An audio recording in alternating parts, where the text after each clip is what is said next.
course, of where you are. Now we all know it, right?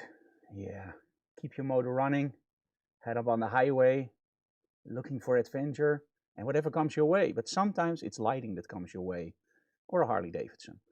Today in our studio, we have a beautiful model, a Harley Davidson. And we also have Claudia, of course, also a great model, of course. Right, Claudia? She's already laughing.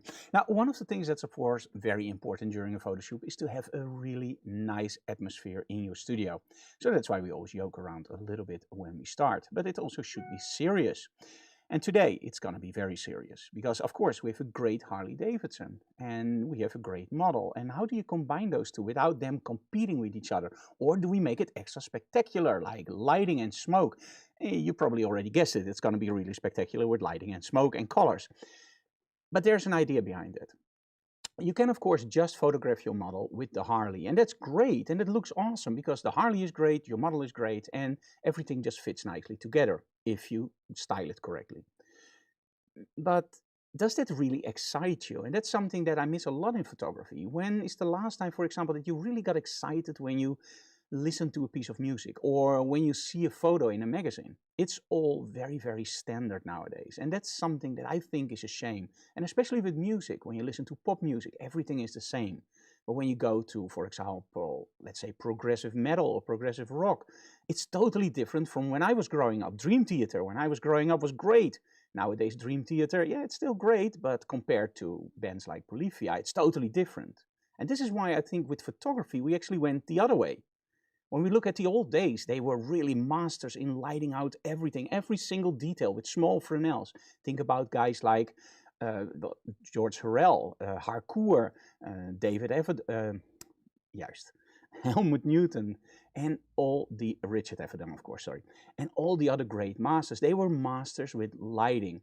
And nowadays, it's often just bring a big softbox, aim it at your model, and boom, you're done. And let's be honest, I'm a total big fan of that, of course, because it's easy, it's fast, and it's exactly what your client sometimes wants. But today, we want to do something different. With the Harley, it's a black Harley. We choose a black backdrop. Now, of course, we can choose one of our amazing click backdrops. But in this case, I thought, let's keep it black. Also, because we are going to use smoke. Now, with smoke, already explained a few times before, there are different kinds of smoke machines. We have these awesome smaller smoke machines now, and they are great. But for this setup, we really need something bigger because we want to flood the whole set with our smoke, of course. But also for colors, we have primary colors, red, green, and blue. We have emotional colors, red and blue. So in this set, I'm actually using red and blue. Just for fun, let's take a little look at the set so you can actually see what we're doing. So here we have the bike and we have our model Claudia, as you can see. So that's going to be our main set. Lighting wise, I'm not going to get away with using just one light because we want to also backlight the smoke. We want to use colors, and of course we want to make sure that our model gets the right attention. So what is the lighting setup? Well, today it's actually 4 strokes, and I don't know if I'm actually going to use all 4 or even 5 because, well, I have something in my mind, and let's see what happens. Now, during the digital classroom, the idea is, of course, that we teach you guys how to set something up. So it's no fun to just start the photo shoot with everything set up. So today it's going to be a slightly different episode. What we're going to do is we're going to build up the whole set. So I'm going to start with my main lighting. Then, of course, we're going to give you a little bit of insight information about how to combine continuous lighting from the, of course, from the headlights with, for example, our strobes. We're going to talk about zone differentiation between where do you place your lighting and what accents do you want to use, but also about our emotional connection with colors. So join us for today's episode of Digital Classroom. It's going to be awesome. I already see it in my mind what we're going to do. So yeah, it's a great shot. Do you see it? Not yet? Wow, it looks amazing.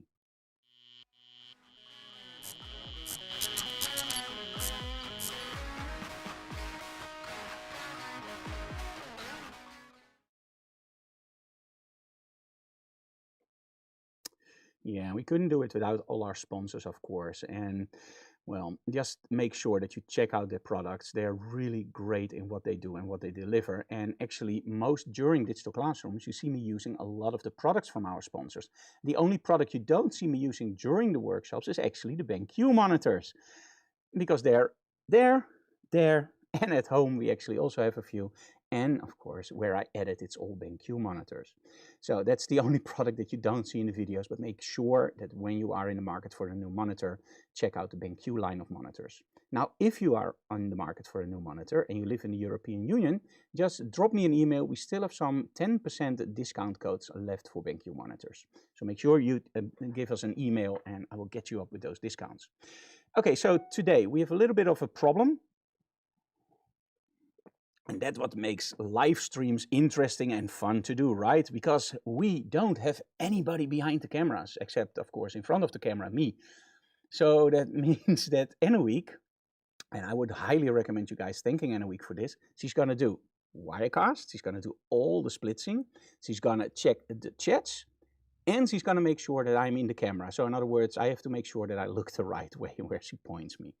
So today, a Harley Davidson in our studio, a great model. Why am I still talking? Let's take the photos. And by the way, if you guys see anything in the chat, just let me know. And let's see, okay, Trevor is online, and Rolf, Daniel. Okay, guys, thank you so very much for watching, and let's start. Are you ready, Anna Week? Yes, I was born ready. Nee, you were born to be wild, right? Yeah. Yeah, it's cut that team today. I'm very sorry for that. Okay, so lighting-wise, let's look at our set and at our problem. The problem is very simple. We have our huge Harley Davidson. We have a beautiful model, but we have black and white. So that means that we're going to shoot this in black and white. Now, that doesn't mean that we're going to shoot this in black and white. It means that we have to do something with our lighting in zones. So what do I mean with lighting in zones? Now, normally when you place your model against a backdrop, you already think about what you're going to do with that backdrop. How am I going to place my lighting? How am I going to make that three-dimensional? Where do I place my lighting? And of course, which backdrop with what clothing? Now, in this case, we don't really have that choice because the Harley is black. Our model has a white dress. Now think about, for example, shooting a wedding. Now it's very important to start to think about how does my light work? Where do I point my light? Where is the light fall off? And how far is the light fall off? And this is something I think is very important to understand. Within photography, we have one major rule, and the one major rule is the inverse square law. How fast falls the light off over which distance? And it means that the closer you place your light to your model, the faster the light fall off. In other words, if I place my light really close to the side of my face, almost touching it, my nose will be very dark and this side will be totally black. Now, if I place it 3 meters away from my face, my whole face will be probably evenly lit. When I place it 1 meter away, I get a nice fall off. This is how you control your lighting. You don't need big softboxes for that or smaller softboxes. You just move around. But a lot of manufacturers don't tell you that, right? Because they love to sell you 3 softboxes. Just change the distance. So for this one, I decided, you know what? Let's create something that's easy to do. Now, a lot of people always think like when you make big setups, like for example this, you need big lighting, right? You need expensive strobes, big softboxes, strip lights and whatnot more. And I thought, I think it's going to be a challenge to do it with our magnetic rogue system and just the GT200s and GT250s from Giotto. So what have I set up? The GT250, sorry, is it the 250? I think this is the 250 with the flash bender, and behind I have 2 GT200s, one with a magnetic system and the blue gel, and one with a magnetic system and a red gel. Those are in setup A, B, and C. Now the reason I'm doing this is very simple. I use a remote control, and on the remote control I can vary the power output of each strobe separately if they are in their own group. Now for me it's easy to understand that my main lighting is the A lighting, main lighting. The B for me is the background lighting, and the C is color. Now in this case, because we're using both colors and both on the backdrop, I just decided it was easier to do A, B, C, D, because I didn't talk about that one yet. We also have a GT400 here with a strip light from Giotto. Now that's not totally true, because behind the strip light there's a little sock, and that sock has a blue color. Now I'm not going to say that I'm going to use that, but when we're thinking about zones, when I think about in advance, I'm going to use my flash bender to light my model, and what I hope to achieve is that I have a nice light fall off over here and that everything just disappears into the shadow, and with a little bit of separation here. Now as soon as we have set up this, then we're going to use the backlights. Thank you, that's a tongue breaker. We're going to start with the red one, because the red one is in the same angle as my main light. I'm going to combine those two. Then I'm going to look at how does this look? Where is the split? And then we're going to use the blue one. The blue one is now in the back, but the blue one we can also move a little bit forward to just give a little bit of a wraparound around my model. So if I'm right, we're going to place the blue one a little bit forward probably, and just give a hinge of light over this, over here, and of course a little bit on her hair. That's why we combine red and blue. I don't want to line my model with red because he already has red hair. We have red from this side, and with the bike I get more of a vibe of blue than red. But I still want the red in there as a very, very strong accent color. Now if I don't have enough lighting from that one, that's the point where we're going to use the strip light with the blue gel. But in essence, we're going to try it without. So without further ado, let's start up our first strobe, place it in the correct position, and let's start shooting with this one. Oh, wait a minute. I forget something really, really important. Now, when we talk about motorcycles, we want to hear it roar, right? Yeah, forget about that one. That's not going to happen. But there's something else that's very important, and that's... No? Come on. You know it. Come on. Think about beautiful women. I can't make that connection, of course. Headlights. Yes, headlights. Of course we're going to turn on the headlights. Not on you, on the bike. Look at that. Isn't that awesome? And now we have the first problem. Because we have headlights and we have studio lights. How is this all going to work together? Well, there's a simple trick for this. Always remember that when you shoot in the studio, we are using the light from the strobes. And the strobe is a pulse. That means that the strobe immediately pulses and then disappears. So even if you have a shutter speed of, let's say, 10 seconds and the studio is totally dark, you can still shoot on 125th or 10 seconds or 1 minute or 10 minutes with the same strobe output on f11 or f16. It doesn't really matter. But as long as there's just a hint of light in your studio, that will accumulate over time. So it becomes more powerful over time. So that means that your strobes is controlled by your aperture and your continuous lighting by your shutter speed. And this becomes incredibly important at this moment because we have a lot of lighting on in our studio. So what I'm going to do is I'm first going to turn off our main light for myself. I'm going to turn this one off, and immediately you will see that the whole set will become a little bit more interesting. Now if this is enough, I'm going to leave that one on so you can still see me a little bit. I'm still a little bit visible, Annewiek? Yeah. Okay. So I'm going to use a little trick, and I just love this one. Now when you have a Sony camera or any other camera and you have an EVF, you have a really cool mode, and it's called the emulation mode or lighting emulation mode, or in the case of Sony, setting effect. Now what does setting effect do? A setting effect shows you the image that you're going to get as soon as you press the shutter. In other words, in your studio you don't want to use it at all because we're shooting with strobes, and strobes is often f11, f16, f8 on 125th, ISO 100. Yeah, that's going to be a black image in a studio. So you can't focus. So we normally turn this off. But in this case, I want to capture the headlights. And you know, I'm a huge fan of light meters. But I know a lot of you guys don't use a light meter. So I also want to show you a way to do it without a light meter. And this set works great for that, because I just have to combine it. And I'm not going to go for the perfect exposure. I'm going to go for the perfect exposure. There's a difference between the two. The perfect exposure is what's great on the light meter. But the perfect exposure in an image can be under or overexposed. It depends on the mood that you want. Think about Hollywood. If you walk at night and you properly expose your shot, everything looks daylight. But if you properly expose your shot, everything looks like night. You get the idea? Great.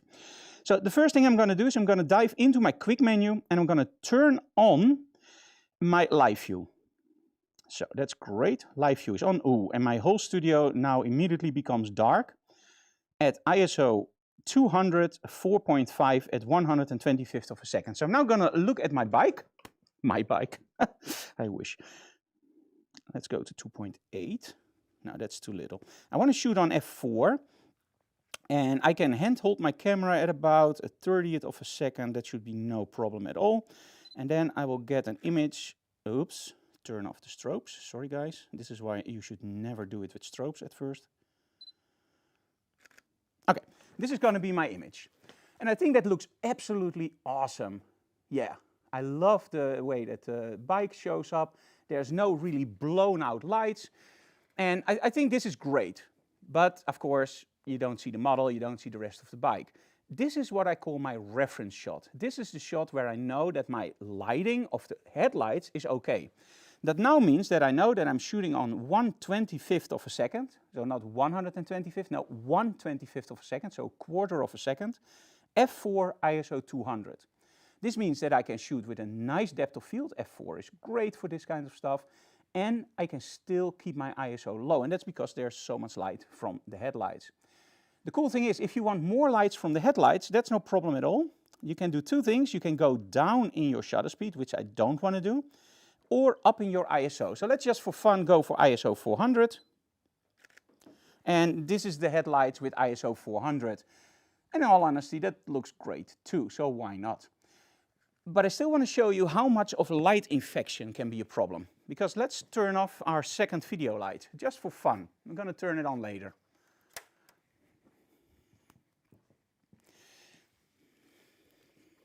Now watch this. Now I can't even focus anymore. There we go.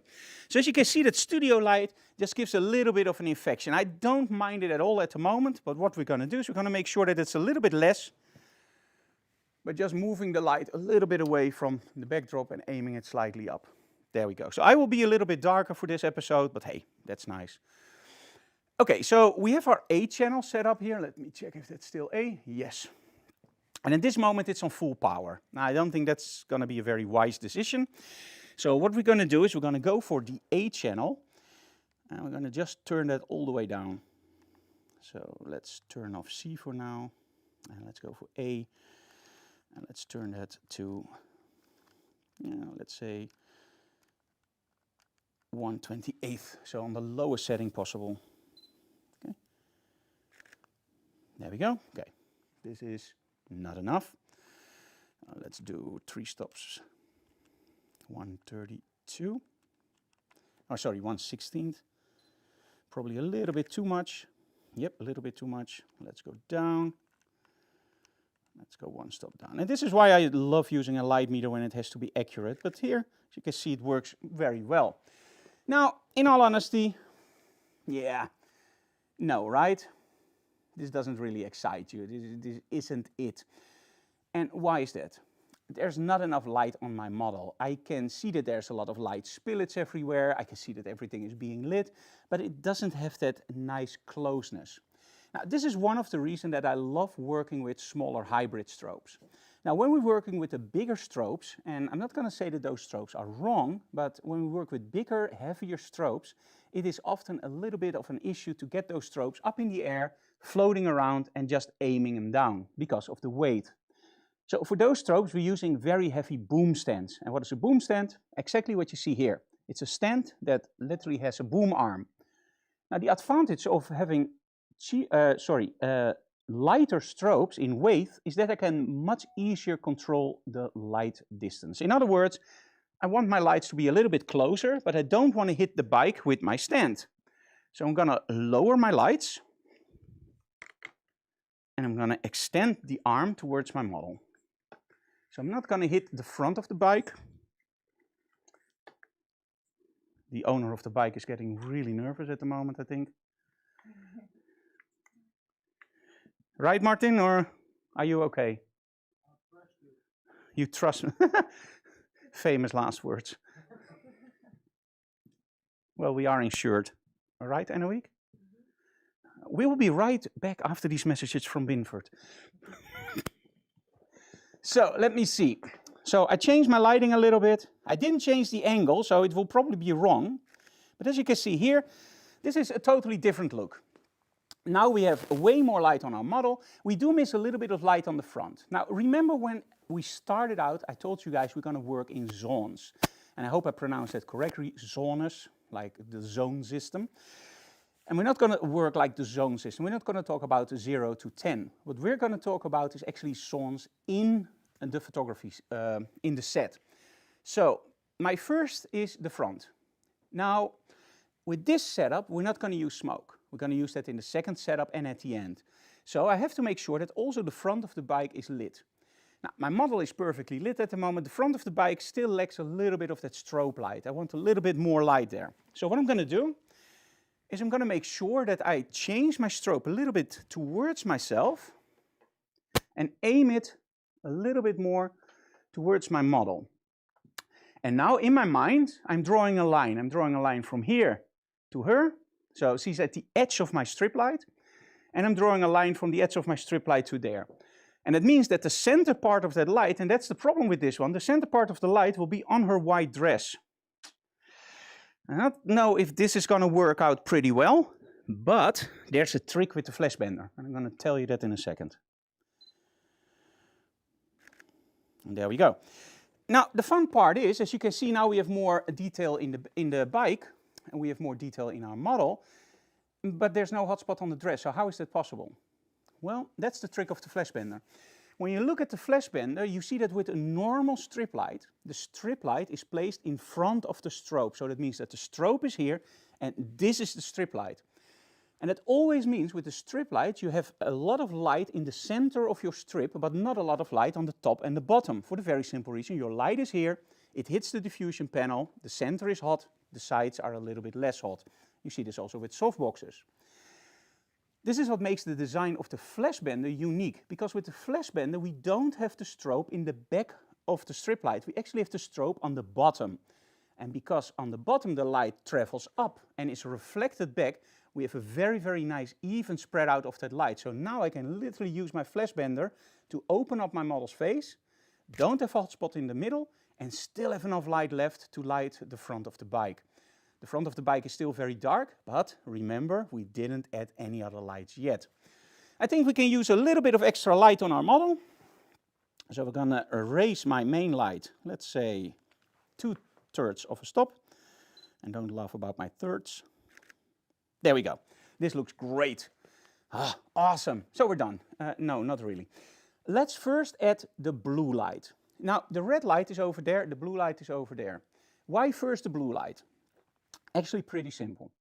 When we look at how an image is divided into its composition, you will very quickly see that we have something called the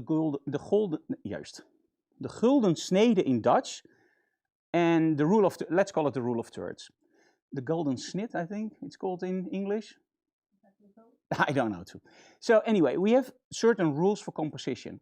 And one of the things that I love about composition is equal. So that means that when I look at an image, I want to be drawn into the image. I want to be drawn towards my subject, in other words, my model in this case.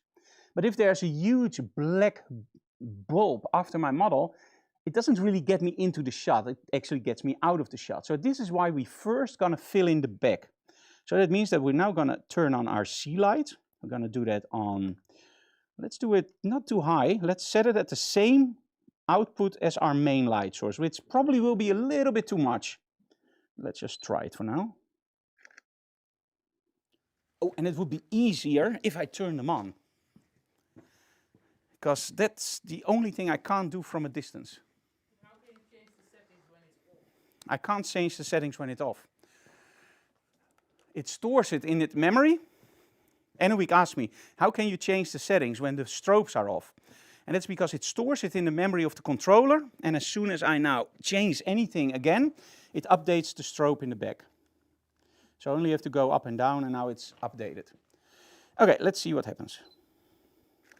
Okay, so now we have the blue in the back, really like it. It's a little bit strong, so we're going to move that a little bit to the side in a moment.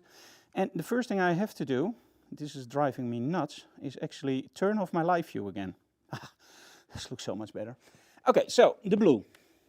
Already told you guys the blue is not in the position where I want it. It's going to be more on the side. So we're going to take the blue. I'm going to use this a little bit forward. Let's take the smoke machines out. There we go. Now I'm going to feather it a little bit towards my camera and towards my model. So I'm going to make sure that one part is hitting my model, the other part is hitting my strobe. So when I'm angling it away from my model, just for you guys, for your attention point. This is the center. This is if I aim it towards my model. This is where I'm actually aiming it. So the model is going to get the side of the light. I'm going to aim it actually a little bit down also. So I'm really thinking about my composition at the moment, but in lighting terms, not in composition, but where do I place my lighting? Which parts are going to be lit? Okay. Probably going to need a lot more light output from the blue now. Oh no, this looks actually great. Oh, that looks fine. Wow, surprise. Yeah, looks great. Okay, the one thing we now need is the red one, and the red going to be the mood maker. So let's turn on our B channel. And let's go for red. And let's do red subtle. Frank, is there anything you do subtle with lighting? Sometimes. Great. Now as you can see, the red I actually hid behind the, how do you call that, the windshield. So the red is not visible as a strobe, but you can see that it gives an accent light. And that's because I don't want an overly red hue in the picture. I want to keep it a little bit blue. Oh, sorry, a little bit too fast. This looks okay. The only thing we now have to do is figure out some poses, and in all honesty, I do think we need a little bit of extra light on the bottom part. And that's why we have that backup strobe. Now, the backup strobe is our channel D. And with channel D, there was a little bit of an, well, a trick I already told you guys. I'm going to show you that here. Annavi, can you see the grid? Yeah. Okay, so let's take this one off. Now, when you go on, for example, your favorite camera store, they sometimes sell, and where is the red one, Annemiek? I put this over here. Oh, did you? Ah, there you are. I had it handy for the broadcast. Thank you. Okay, so. No, this is okay. So when you go to your local camera store and you have the GT400s, there's a little trick that you can do. You take off your Bowens mount, and it's the perfect fit for those socks. This is our main glass. This is the sock, and it's not designed for this, but it just fits great, I found out. So let's do the red one away. So you just pull it over. It looks like a shower cap. Yeah, it looks like a shower cap, indeed. And now you take your Bowens mount, and you just, there we go. And now I have the whole softbox gelled, and I don't need big gels anymore, expensive gels, hard to get gels, and easy to break gels. And frustrating to mount gels. This is way easier and way faster. There we go.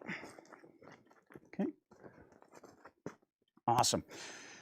The only thing is, I don't want this on full blast. I want it nice and very, very subtle. So I'm going to place this actually here in the front. And because I want it low, I'm going to use the boom. And these are a little bit more heavier strobes. These are our 400, so these are more our studio strobes. I'm going to place this a little bit like this from the side. And I'm just going to use this as a kicker, just very, very slightly opening up the shadows. More aimed at the floor. Yeah, I think this. Just a little bit of side lighting. No, do it a little bit higher.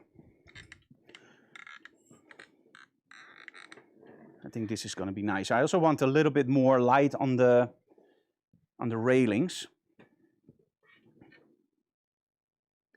So I'm going to feather it from here. A little bit higher up. There we go. This is nice. Okay, channel D.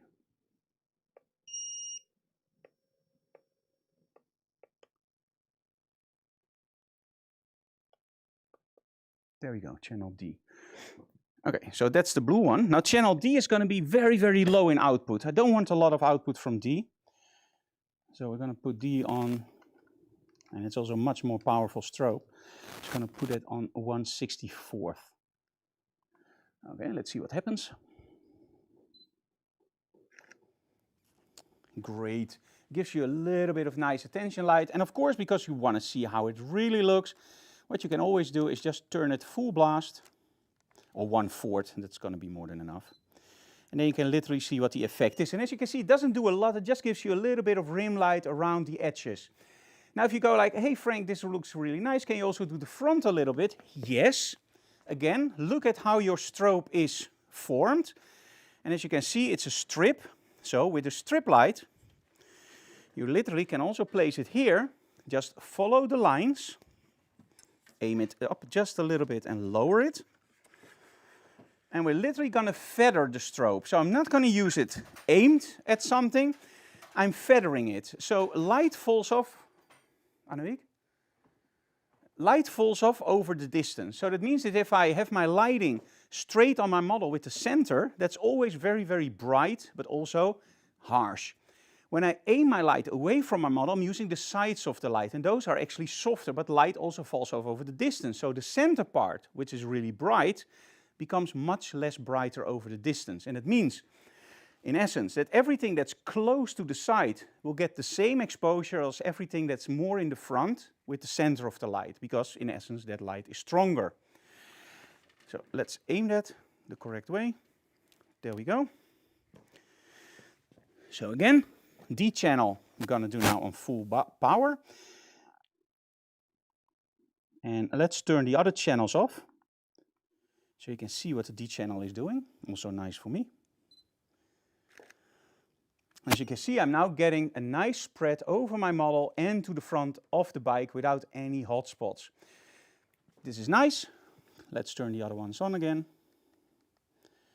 So let's go for the A channel, mode, B channel, manual, and C channel manual. Okay, let's see what we got. Nice. Now if you think like, hey Frank, I really like this, but the bottom part is a little bit too heavy, this is where your D channel comes in. And with the D channel you can literally control your shadows. So if you want less, you go down. If you want more, which I can hardly imagine, you go up. And there you go. Okay, I really like this. And I think it looks great, but I still miss a lot of detail. And this is where the smoke is coming in. As soon as we start using smoke, something cool happens. Smoke acts as a reflector, but also as a diffuser and a mood maker. Now what we're going to do, as soon as we start adding the smoke, is we're going to create reflectors all over the set. So first we're going to take a few pictures without the smoke, just with our model looking nice. And I'm going to do more close-ups with this, because the whole bike doesn't look nice in this setup. So we're going to go a little bit more in the front. Can you tilt your head just a little bit like this? Great. Awesome. I'm going to shoot something like this, with, for example, the blue really nice in the back, just creeping through. Awesome. Nice. Don't start the bike. I can do it a little bit more. Would it work if you walk around your model? Yep, it can work if I walk around my model. I'm going to do that now. Because the lighting setup is pretty intense, so it depends on where you stand. If you can get the red, for example, in like here, which I don't really like. I want my red to be hidden in this setup. But I can sit, for example, here and get the blue in. I can do a more close-up of our model. And do it, for example, like this, and use the front of the bike. And now you get this beautiful side lighting on her face with the blue and the red. I really like that. And for my images, this is a little bit flat, but I still absolutely love it. The only thing is, the front of the bike is still too dark. Now, remember, I told you to think in zones. Think about very carefully what I did, and think about what I did wrong. Did you see it? Look very closely at the set. Anyway, can you switch over to the set? So I've set everything up. I did everything correctly, but still the image looks very, very dark. So what's wrong? When we think about zones, we want to make sure that our attention point is being drawn, right? We want to make sure that the viewer looks at our model and not somewhere else. So I can open up the shadows from the back and get a really nice flare over that whole rim, but I cannot open up the front from the back. I can get close, but as you can see in the images, it doesn't open it up completely. Now, this is the main advantage of using strip lights on batteries. Look at the difference. Exactly the same technique, but I'm going to place it next to my main light source. People that follow my work a lot will immediately recognize this as light in light. And I love this technique because it literally opens up shadows in areas where you can normally not see anything. The only problem is, in this setup, I have to be very careful where I place it. And I think I'm going to place it a little bit in front of the bike. So Annemiek, can you pick up that camera for a second?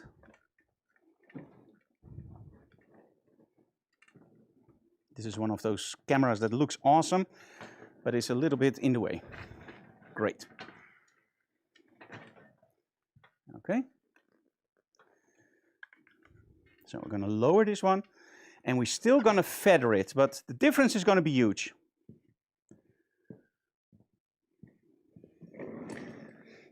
And this is a mistake I made so many times when I started out with photography. You always think, I miss a lot in the back. Let's open that up. But look at the difference if we open up the front. Now you can immediately see that we open up the front a lot more. The back is more contrasty. I miss a little bit of accent light on my model, which we're going to fix in a second. I can even now open it up a little bit more, the front. There we go. Awesome. Let's aim it a little bit towards the bike. And let me see, one moment. Let's angle it correctly.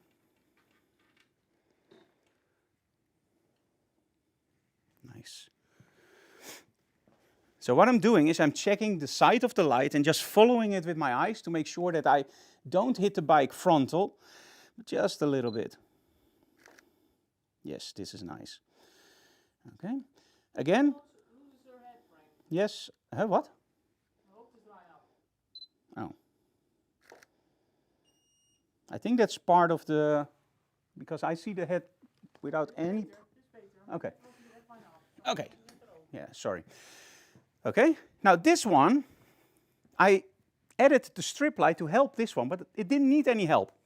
Just watch this. By just proper placing it, and again, following it with your eyes, knowing your light spread, I already hit the back. I already hit my model, so there's no need for that other strobe. The red one, same thing. It's too close in the set. Watch what happens when I move the red one all the way out of the set and aim it more from the side. So we go from a close-lit set more to a wider set. Now let's look at the difference. There we go. Much better. Now change your position for the red. We don't want the red in the picture here.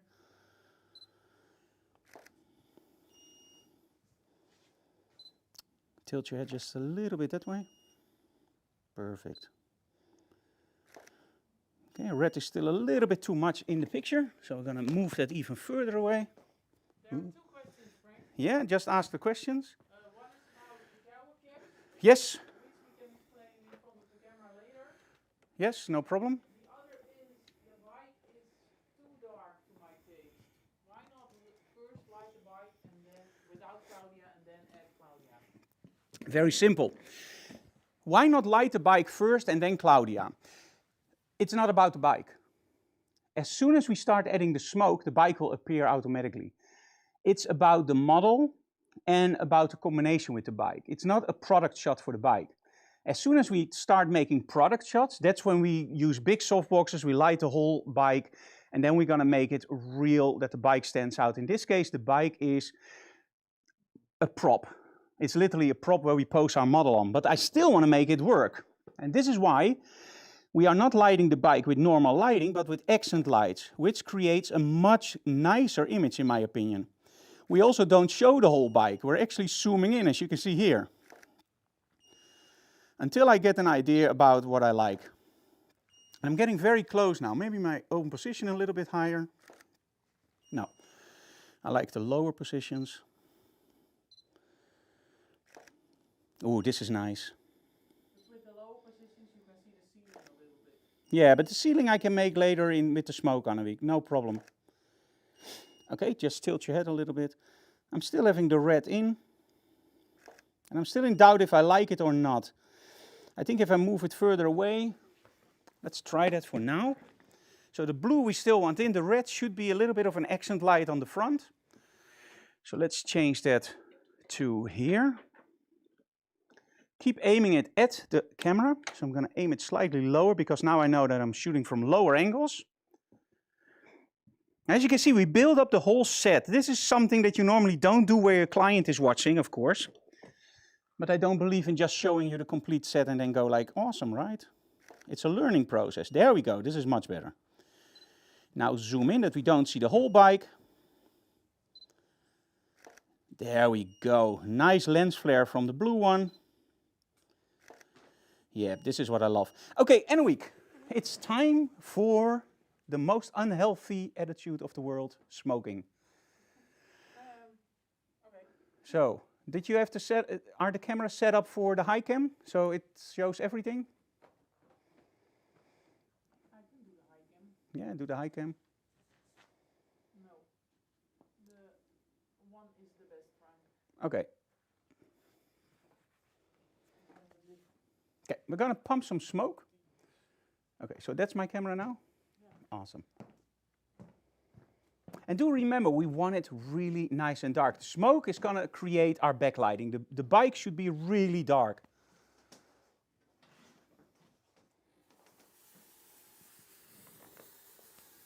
Okay, hoofd een beetje die kant op. There we go. Okay, a little bit on the front, Anouk, and that's it. There we go. En weg dan.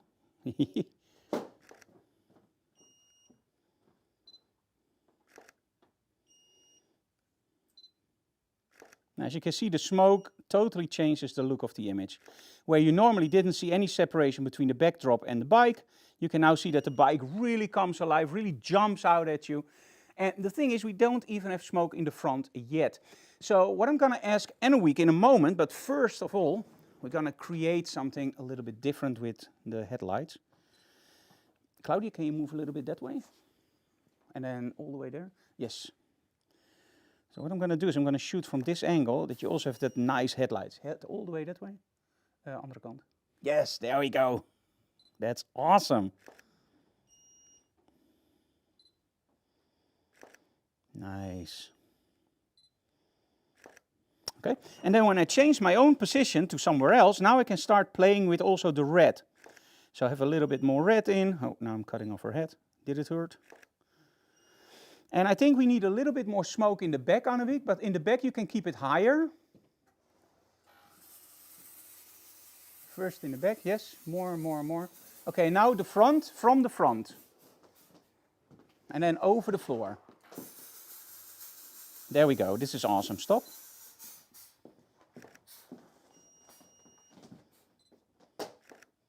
Here I go again, vibes. The White Snake videos with the beautiful ladies jumping over the bikes. Okay, now when I look at this shot, I go like, yeah, this is nice for a wedding dress. Oh, a little bit too much smoke, so let's wait until it clears a little bit. There we go. Yeah, too much on her face. Okay, let's try one from really low. And of course you're going to see the ceiling a little bit, but as you can see here with the smoke, it just covers it very nicely. Now walk around your model is always a good idea, so let's do that too. But I think we got the shots that we wanted.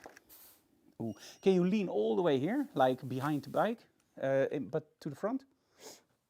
And then just lean like this. Yeah, that's it. Awesome, thank you. Nice. Awesome. Okay, I think we got it with this setup. Do you have something that's, let's say, grease lightning more?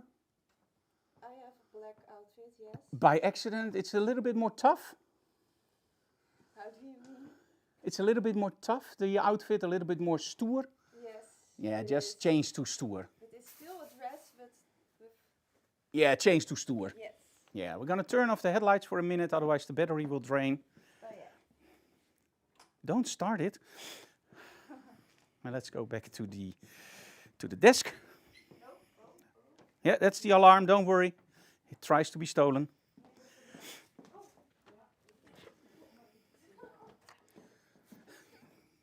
She almost fell over the bike. How do you do that? Okay, let me see. Are there any questions? What are these shower cap gels, please? Okay, I will show you that in a second. Rolf zegt, the bike is to my taste too dark, why not? Oh yeah, I already answered that. And you know, that's the thing. You always have to realize, like, what is the idea of the shot? Now, when you want the bike in as your main subject, of course, you're gonna first light the bike, but you're gonna light the bike totally differently. When I want to light the bike and it's a Harley Davidson, I'm probably gonna use a snoot on the Harley Davidson logo. I'm going to use some lighting from the bottom coming in to create nice over the exhaust pipes. I'm going to let the headlights on, but I'm going to light the front, so we have this beautiful windshield. We're going to use a little bit of lighting just hitting over the body seat, and probably then just place our model on it and just put one strobe on our model. This is the totally opposite. We're actually lighting our model. We're creating depth in the scene with using colors. And at that point, we're using smoke to fit everything together. Will that be the perfect shot? I don't have a clue. Probably not, but it's fun at least to do, right? So let me just go through the shots and let me just show you what I like about them and what I don't like. So I'm using Cascable, of course, as always. Let me go here. Where are my photos? Oh, this is exciting, but not really.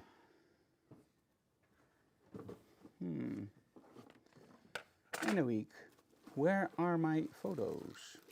I don't know.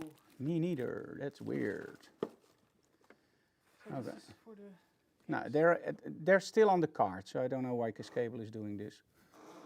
This is weird. Okay, I'm not going to show you the images. I'm going to do that.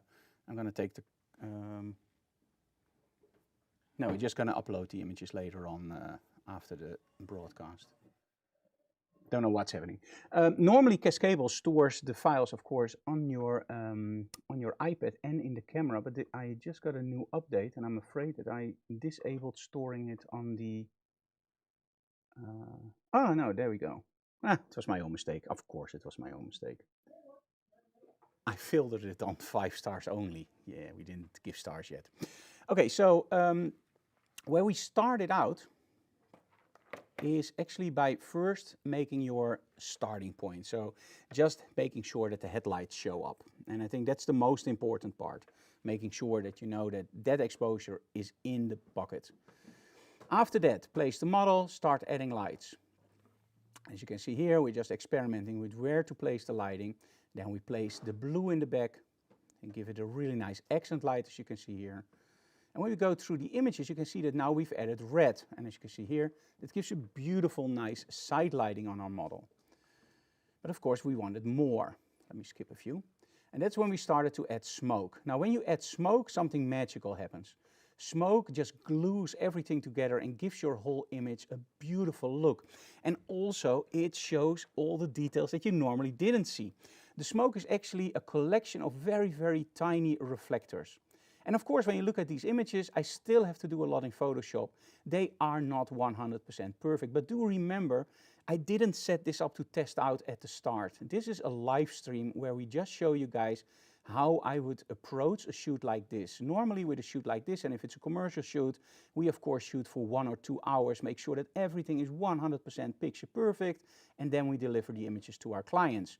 This is a live stream where we don't have that time, but then when I'm totally honest, by using these kinds of tricks, by using the smoke as a reflector, by using the smoke as to fill up smaller parts, and of course using great styling and a great model, we can get pretty impressive images without actually doing a lot of work. And that's the fun part, right? If you're on location, you want to be fast, you want to be easy to set up, and you want to deliver your images as cool as possible. Now, if you like this, we have something cool for you guys. Let me just change something very quickly, otherwise you don't have any audio. So let me add the audio here. 1, 2, there we go. On September 7th, I'm with Emmeloord, of course. We are in Belgium for the workshop Playing with a Light. This is a small group workshop. We only have about 7 or 8 people in the group. We have a model that's totally crazy, so that's going to be awesome. She has great styling too. And I'm pretty sure every question you have will be answered in that workshop. The workshop is in Dutch, by the way. So if you don't speak Dutch, yeah, that's a shame. Maybe you can learn it before September 7th. Then you can do the workshop. If you are in the Netherlands or in Belgium and you really like our workshops and you think like, hey Frank, I would love to do a workshop with you, but hey, when do you teach your workshops? We have a brand new agenda online at frankdorov.com/a. And that's actually where you can find the brand new agenda for this year. And by the way, do you not just love our new front from the studio? We're still waiting for stickers for the top part. That looks a little bit ugly at the moment. But don't you just love those new stones? Okay, and finally, we have a brand new tutorial out. You can get it now on our web shop. And let me just show you that very quickly. Where the web shop is. The web shop you can find at frankdorov.com/shop. There we go. Isn't it awesome what you can do with technique? You find all our products there from Rogue, Click Backdrops, IQ Wire, Gikoto, and of course tutorials. But you can also find our brand new video there. And let me show you. There we go. Hey guys, Frank here and welcome to this intro to our brand new tutorial inside the model chute.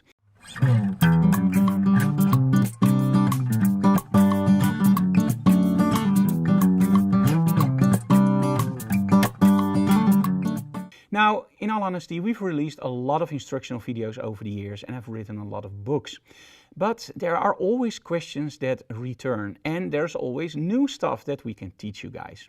So in this tutorial, we are talking about workflow, tethering, gear, also our new strobes, of course. We're talking about the use of softboxes, the difference between softboxes, why you can use an omnidirectional light source. We're going to talk a lot about color, not only for accent colors and what colors do with evoking emotion, but we're also going to show you how you can use red, green and blue gels to create a beautiful image without using any normal lighting. So no white lighting, only 3 gels. I take you through several lighting setups.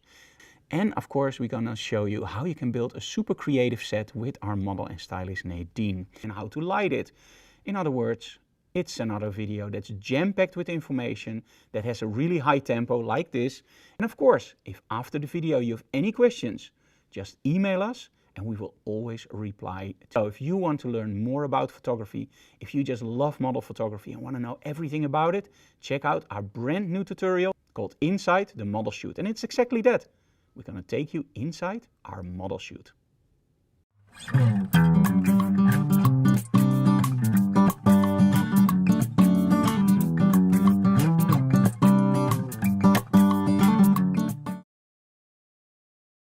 Yay, it's always exciting to have a new tutorial out, and this one is really fun. Because we're also doing some stuff that I never did before. In a tutorial, like working with a complete set and a lot of colors combining, and that's something that looks awesome, and somehow it never got into the tutorial. So we thought like, hey, we want to make a new tutorial, let's just grab everything that we didn't do or that we really refined over the years, and let's create the ultimate addition to the Mastering the Model Chute series.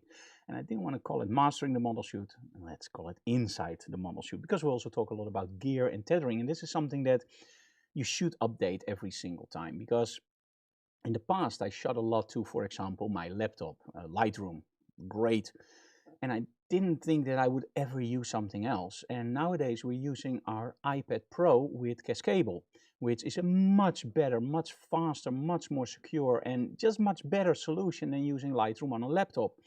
But combining Cascable with Lightroom on the iPad Pro and the whole ecosystem from Adobe, where you can just switch between your iPad and your Lightroom and your Photoshop, that's just, a few years ago I would have said, I wish something like that would be there. And now it's here. Combine it, by the way, with the Apple Pencil, of course, and you have the perfect retouch setup. So yeah, things change, and this tutorial is 100% up to date for that. And the other question was about the shower caps. Now, when you go on AliExpress or some other shops, you can get, for example, a kit with a reflector, with grids and for example, very, very cheap reflectors. Now, I'm not a big fan of those reflectors because they are very rough, but I needed some for outside. And there was a choice: get a reflector with 3 of those grids and shower caps And all crazy colors. for €1 less than the same set without the shower cap. So I was just going like, you know what, just forget about it. Just get the shower caps for €1 less, and then I will just not use them. And they are horrendous. If you put them on a normal reflector, they are not good.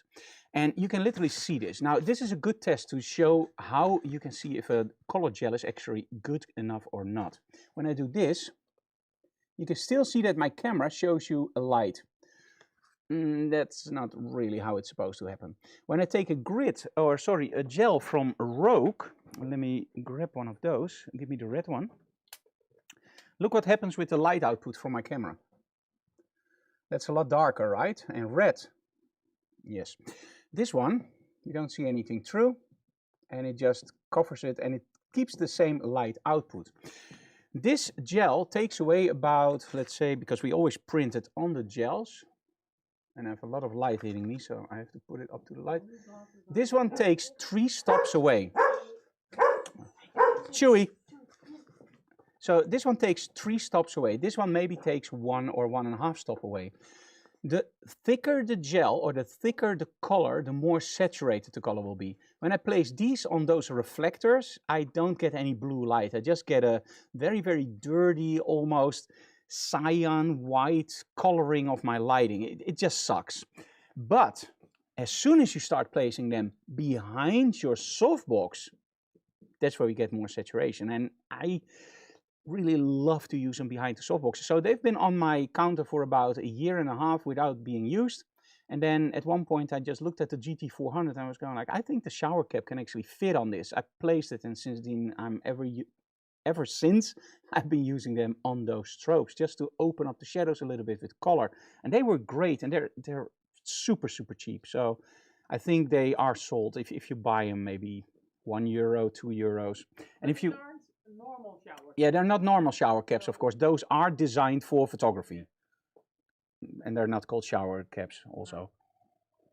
I don't know what they're called. I don't have a clue what they're called. It's kind of plastic. It's not like a... Yeah, it's more like a vinyl kind of stuff. It looks really nice, but cheap. But hey, sometimes if cheap works, right? And if it fits your strobe, why not? Okay, so you all still have connection, I see. At least we still have connection here. I see one person, Ineke and Fred, has no access. That's weird. You should have access. I have no problems here with the stream. There are some ads running, so maybe... Oh, maybe when there is an ad running, that's something we should turn off. Okay, so new setup, new outfit. My dog is getting really anxious somehow. Chewy, be careful. You see, it's a new lady. That's it. So new setup. We're gonna make it more exciting. We're gonna switch over the lighting. We're gonna make it more dark. So sorry, Rolf. That bike is gonna be a lot darker now, but it's gonna be awesome. Okay, so let's switch over. So Enoik is gonna sit here, and I'm gonna go here. Okay, so there we go. Can you please sit on the bike? Yes. If you are up for it, yes, but first do it sitting. So the thing I'm going to change now is I'm going to switch over these 2 strobes. So we're going to place this one more behind our model. And because it's a flash bender, I can easily just switch it over. You saw me with the big strip light. I had a lot of problems by just turning it over because the strobe would still turn on its axis. And that's no problem at this moment anymore. Ooh, I love this. Yeah, I love the legs like that. Very, very nice. But now I have to make sure that we also light that. And this is where we're going to use the strip light slightly differently. Now we're going to use the strip light literally as our main light source for the front. So the D channel will be a lot brighter in this setup. And my accent lighting will be coming more from the side and from the back. Now, I'm not going to include the whole bike, so that means that I can place my lighting much closer to the bike. I do want to include her foot. her leg. And I want to make sure that the headlights are there, but I think I'm going to cut it off slightly above the wheel. So just a little bit of the light and just a hinge of the wheel. And that means that I can get away by placing my light closer because, as you can see here, the stand is now in the frame. Everything else was okay. The only thing I want to do is with the red one, I want to aim a little bit more towards the side of the frame because I saw a very, very nasty shadow, or sorry, reflection in the previous shots. Okay. And because we now have that blue on the front and the smoke, I want to use this blue more as an accent light. So we're going to place this one, sorry. Today my English is not as good as normal. I'm sorry, guys. So let's do it like this. Yes, this is nice, I think. So again, we're going to start and build it up. Can I turn the lights on? No? Why? Ah, don't. Don't. Okay. That's very, very bright on a week in the dark studio. You are, I'm not. For me, that was way too bright. No. Okay. So again, first setup, only lighting my model with the flash bender from the top and cutting my composition tight. Focus on the face, make my composition and shoot. This is a totally different lighting setup. This is way more in the realm of, for example, Rembrandt lighting. But as you can see here, very, very dark, way too dark. There's absolutely no detail in the front. Do we want detail in the front? Yes, of course we want detail in the front. So first we're going to do the D channel. D channel is the channel that will open up the front with the blue light. So we have our Rembrandt lighting from the top, aiming down. We're going to have the blue light opening up. There we go. So now we have the blue light opening up everything. We see a little bit of a reflection, which I absolutely don't like. And this is where we come into the realm of angle of incidence is angle of reflection. If you don't want to see that reflection in the bike, just move your light to another angle. So we're going to place our lighting a little bit more here, feathering it, and hoping I'm not hitting anything on the bike. And if I do hit something on the bike, well, we have to make sure that we take that out later or right away. And I think right away is always best. As you can see here, we still have that reflection in the bike. So how do we solve that? Well, actually pretty simple. We don't light it from the front. We're going to move the light further away. So we're going to make sure that we don't see that reflection anymore. And this means that I'm going to just move my light back to the previous setup. Now this is weird, right? But do remember, a lot of stuff has changed. We're not lighting from the front anymore, we're lighting from the back. It's not about the bike anymore, it's about the leg. And look at this, he's wearing black on black. That means that I need to open up a lot more. Now it actually makes sense to not light it from the front and get that reflection, but let that be handled by the smoke. Or maybe just cut out or make it dark. Let's just focus on this part. Again, think in zones, or however you want to explain it or pronounce it. Okay, so opposite light setup, look at the difference. That's much better. A little bit too bright for my taste. So let's go down, because I know we're going to use a lot of smoke in a moment. So I want to make sure that we turn that down. Let's turn also the other lights on. So then we get a little bit better representation of how everything looks. Okay.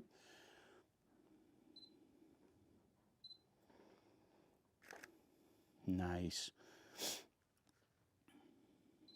The only problem I now have is I have to make sure if I like the whole look, and I think this looks awesome, but I need a little bit more light on the bottom and a little bit less on my model. And that's the nice thing about strip lights. You can also use them on boom stands, as I do here, and just place them to the floor. So we're going to make them large, turn them over. Oops, don't destroy my studio in the meantime. And just place them here, very, very close to the floor, feathering away from my model's back. because the model's back is also lit by that strobe. So this blue should just help that one a little bit. So that one just gives that nice glow on her back. It gives the lens flare, it gives that accent on her hair. And this one should just be invisible to that one and just open up a little bit extra. And it was a little bit too obvious in the other setup. And I want to make sure that I see her leg, of course. So I'm going to make my composition a little bit wider now. There we go, much better. Now you can see the leg, you can see the bike. I love the lighting here. I can't see it very oh yeah, that's nice. And the rest I can take out in Photoshop pretty easily. You see the strip light in the back of the bike. Yeah, I see the strip light a little bit as a reflection. So let's aim that one a little bit more forward. So we can also maybe give this as the task to just do the leg. So I aimed it a little bit more. I'm using a lot today, I'm sorry. Yeah, that's better. Now we don't have that reflection in the back anymore and I have a lot more light on her leg. Love this. Annemiek, can we have smoke? Yeah. Yep. But what's the thing on the back of the bike? Annemiek, can we have smoke, please? It's the license plate. It's supposed to be there. Yes, Annemiek. Let me see if we can get a little bit more extra light on the Harley Davidson logo, by the way. I think that's covered by... Let me try this. Yeah, it's actually covered by the windshield. Yeah, can't get more than this. But you can still see the logo a little bit better now. And I see the reflection of my strip light. So let's feather it even more. That's the problem with highly reflective surfaces. There's always something that reflects. And taking that out in Photoshop is easy. Taking it out on the set is faster. And at one point, it's best to do it as good as possible on the set. And then just later on, just take out that last little bit. Unless, of course, you can take it out completely. It's now on the gas tank just a little bit. This is acceptable for me. Now it's just on the corner. This is really nice. But it's not that obnoxious, boom, here I am light that we had before. I think the red is nice. And that mimics also with the headlights. There is a little bit of a gap between the blue and the red. The red is a little bit more in the front, and then in the middle I can see a little bit of a gap. So that means that Emmeloord, I want a lot of smoke in the middle. And then when you're done in the middle and the sides, I want you to go here and then just puff smoke in the front. Oh. Emmeloord is a professional smoker. Oh, that's way too much. Yeah. I take your status professional away. Oh, but it is cool, so you get it back. But this is not what I had in mind. But it does look freaking cool. These are those happy accidents. But as you can see here, there's way too much smoke in the front, and that is the same idea you have when you travel in a fog bank. You turn on your headlights of your car, you immediately get a lot of light hitting you back. You don't want that, and that's what's happening here. So we have to wait until the smoke is a little bit gone. I'm going to make a slightly different composition. Let me see if I like this better. Cut it off. A little bit less. Yeah, I think this is great. And then cut it off a little bit in the front. This is it. Okay, I have to wait until the smoke is gone for a little bit.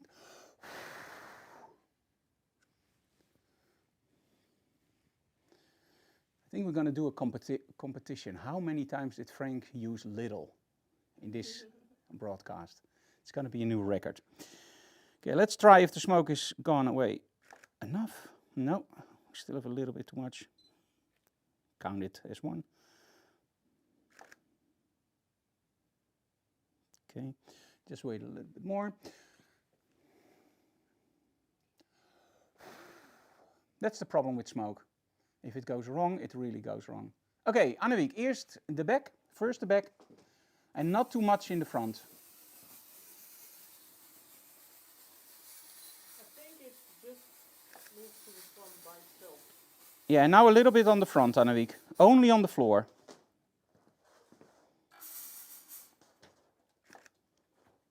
There we go. And this is what I need. Yes, awesome. Wow. Now, as you can see, the smoke immediately comes in front of my camera. You just move it away. The main thing is we have to make sure that the model's face is properly lit. And with a lot of smoke, as you can see here, it just doesn't work well. It might be that there's a door on your back frame. Yeah, it could be. You can also go closer to your model and use your wide angle. Let's see if we can create something cool like this. For all the people loving long legs, this is your dream shot.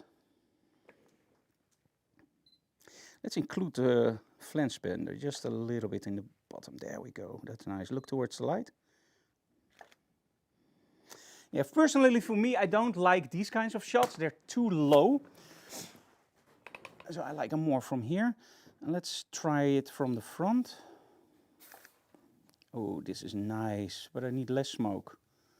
A lot less. I do keep shooting for the very simple reason it doesn't cost me anything, and sometimes some strobes are turned off, some strobes are turned on. I always experiment a little bit. Sometimes I shoot slightly faster to make sure that one strobe doesn't recycle yet. The reason is very simple. I want to make sure that I get as many different options as possible for my client, and when I'm still waiting for the smoke to disappear, why not shoot a few images? Sometimes you get an image where you go like, wow, that looks awesome. I didn't expect that. Oh, that's nice. Yeah, that's too dark, sorry. I'm judging it on the video lights, which I shouldn't do. Oh, cool. Nice. Okay, slightly lower angle for this.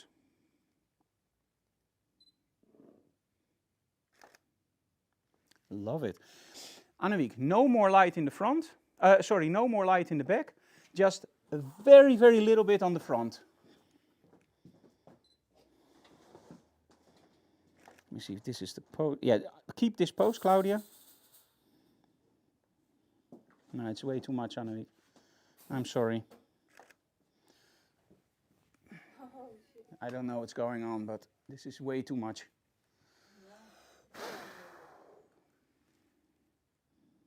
Can you move?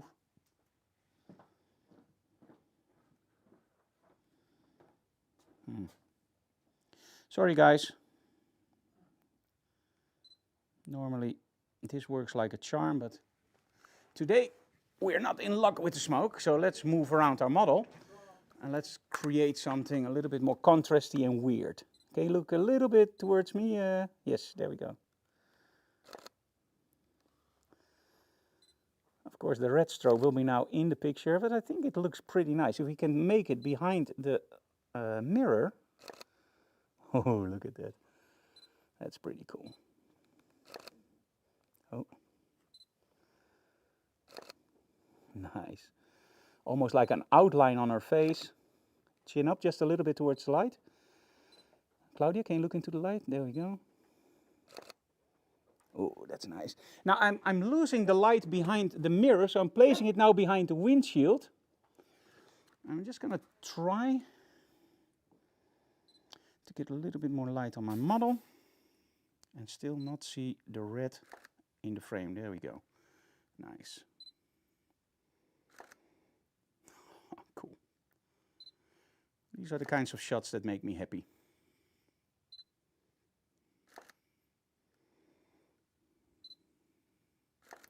Do be careful because probably I'm focusing on her collar instead of on her eyes. So I'm correcting that now. This looks absolutely great. And now you see that the bike becomes more like a silhouette. Can you hold the... Yes, there we go. And let's shoot that from an angle here. Wow. Let's try it from a higher standpoint. Like the cyclist from Doom. That's too low. Nice. You can see I'm moving around my model a little bit. I don't want the red to be in the frame, so I'm covering it with the windshield or with the mirror. Cutting off slightly above her head to make it more direct. Making sure that the light, the red one, is again behind the windshield. There we go. It just pops up slightly. Oh, this is really nice. Wow, do you like it, Martin? Yes. Yes, he's the owner of the bike, so if he likes it, I am okay. Okay, let's do just a puff of smoke, Annemiek, in the back. And these will be the final shots. Okay, and let's leave it like that for now. And then a little bit of puff, literally just a little bit, Annemiek, in the front. Not too much. And on the floor. Yes, that's it. That's perfect. There we go. This is it. Okay, and as you can see, the smoke immediately turns towards her face, and then it becomes really difficult to shoot. So you literally have to shoot this, wait a while, and then just hope that the face will be properly lit. And let's be honest, even if it's not, these are great shots. It's just for me, it's a little bit too. This is more like what I like. This is much better. I wanted to say perfect, but it's never perfect. Nice. Okay, a few more from this side, and then we're done. I want to make sure that let's keep the red in. Let's see how we like it. Now, Annemiek, can you pick up the red and just lower it in height? Jawel, de boom. There we go. Perfect. Now I can hide it better behind the... Oh, this is great. I think I'm going to buy a bike just as a prop.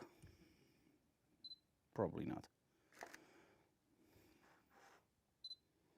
As you can see, sometimes I include the flash bender to give it a little bit of a light from the top, like an angled light on top of her head.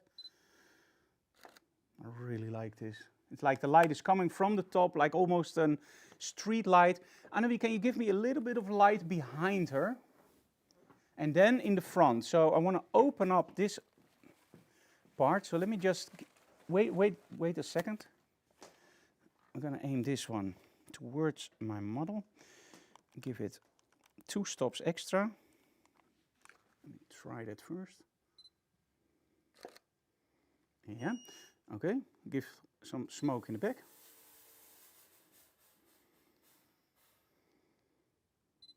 Nice. And a little bit here. It's an idea that when you don't see the headlights, you can have to steer straight. Yeah, can you steer straight? Is that doable for you? No, just leave it. Oh, okay. Yeah.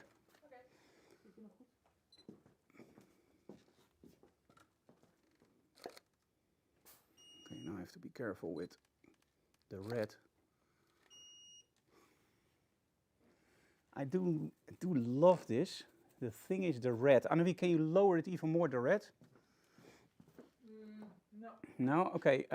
Because I see it through the windshield. Now I'm doubting, can I clone it out in the windshield? The thing is, I can change my angle slightly and then have it lower. Let me show you what I mean. So here it's gone, but I think the angle is a little bit too high for my taste. And when I go lower, you can see the red creeping through the windshield. If she holds her hand there, it's okay. I can see my studio light and I can see the flash bender. Overall, I think this is going to be great with AI. For example, the flash bender you can change for a headlight or a studio light or whatever. And this is the thing, you know, AI, I hate it when it's text to image. But when it's something like this, when I look at this, I go like, I can create something from the flash bender. And the flash bender is already there. It emits the light that you see on your model. So why not change just the shape of the flash bender towards, for example, a street light or a Fresnel light? One arm away. I want your arm like that. Annemiek, I want a little bit of smoke now here and especially in the top. And then we're going to do the laying down pose that you wanted.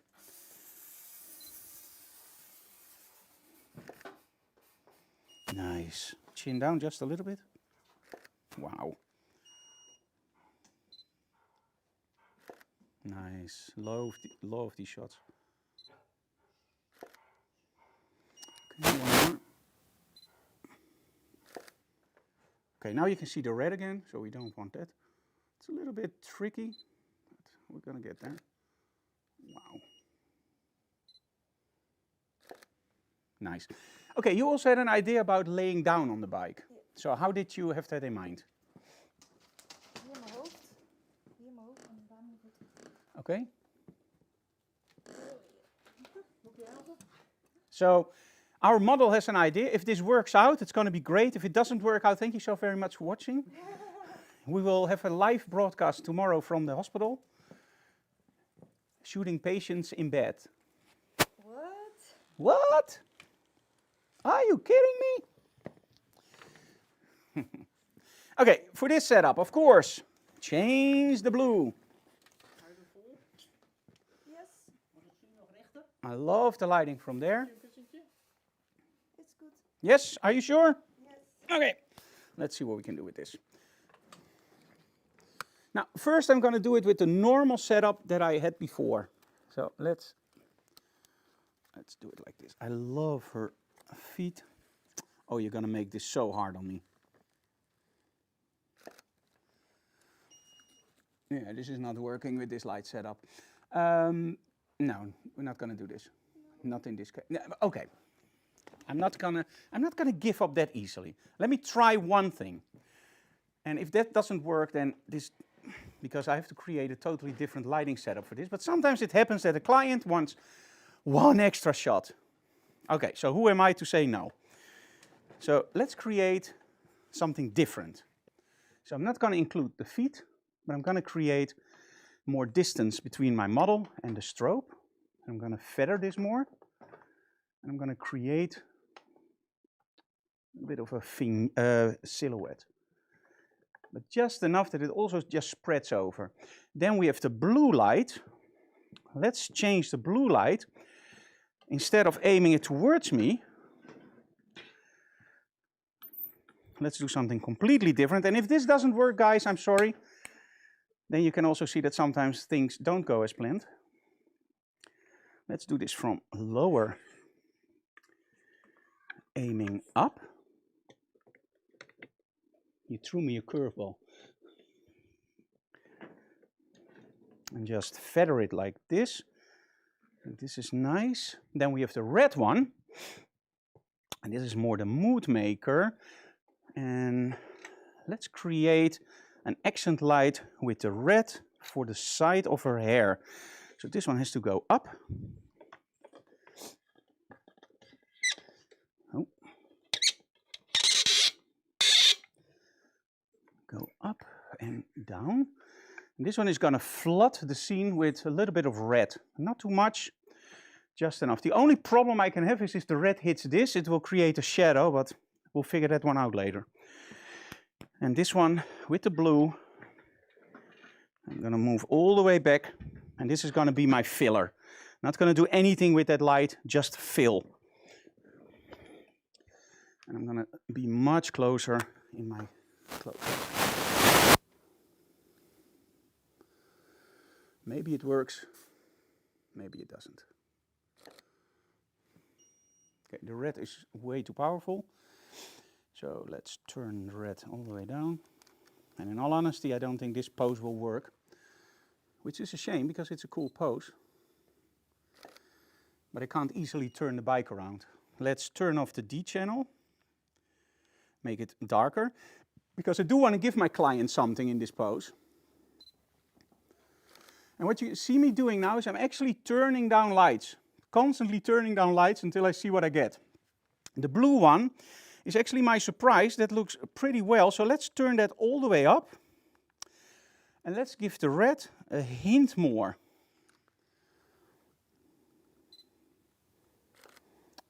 Okay, this is nice. The only thing we need is just my main light on my model has to change. So let's move this one here. A little bit more forward. Still feather it, but just slightly more down, like this. So the only thing I changed is I moved it a little bit more forward and just angle it down. And I'm getting a more like a film vibe from this. Is this better? Yeah, this is much better. This is a much nicer pose. More triangles. There we go. Okay. I have some really weird, let me look this from the, what's going on here? I have this light, it looks pretty cool, but I don't know what it is, and that frustrates me. Yeah, it is the flash bender, but I get this beautiful, almost stripe of, oh, I see what it is. Ha! That's cool. What is it? I didn't close the flash bender completely. Yeah, it's a little light leak, but I absolutely love it. Because it's so close, you can see it. Yep, and now it's closed. So now it should be okay. And in this case, it falls really nice just over her forehead. It gives you a little bit of an organic look to the shot. Yeah, now it's much better. Okay. I think overall, I think this is the best we can do with this setup. Let me try one more thing. I'm not going to give up that easily. Because I'm also zooming in, I am of course allowed to change the position of my lighting, because normally we light it from the front. Now let's light it from the back. You can't say I don't do my best for you. Okay, angle it like this. And let's give that blue one a little bit more oomph, a little bit more bite.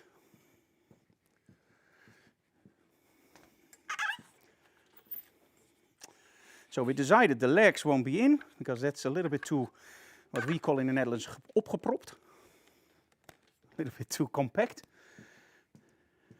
But I absolutely love the way that you're laying there and the cockpit.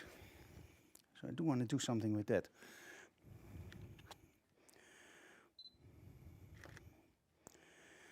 Okay, so now my main light can go all the way down.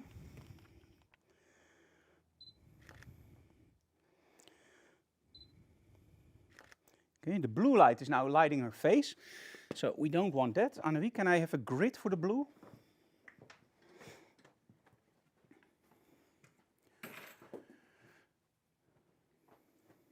There we go. So with the grid, we're narrowing the beam of light from blue, because now it hits her face, and I don't want it to hit her face. What I want is I want it to hit her boots and then fall off. I'm going to aim this a little bit more down and away, so it's going to slide over if I'm lucky. And this one, let's aim that a little bit more up.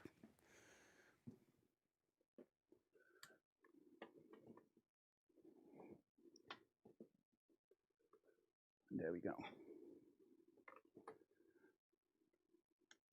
Okay, that one should be okay.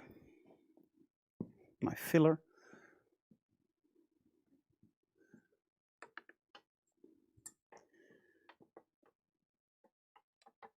Okay.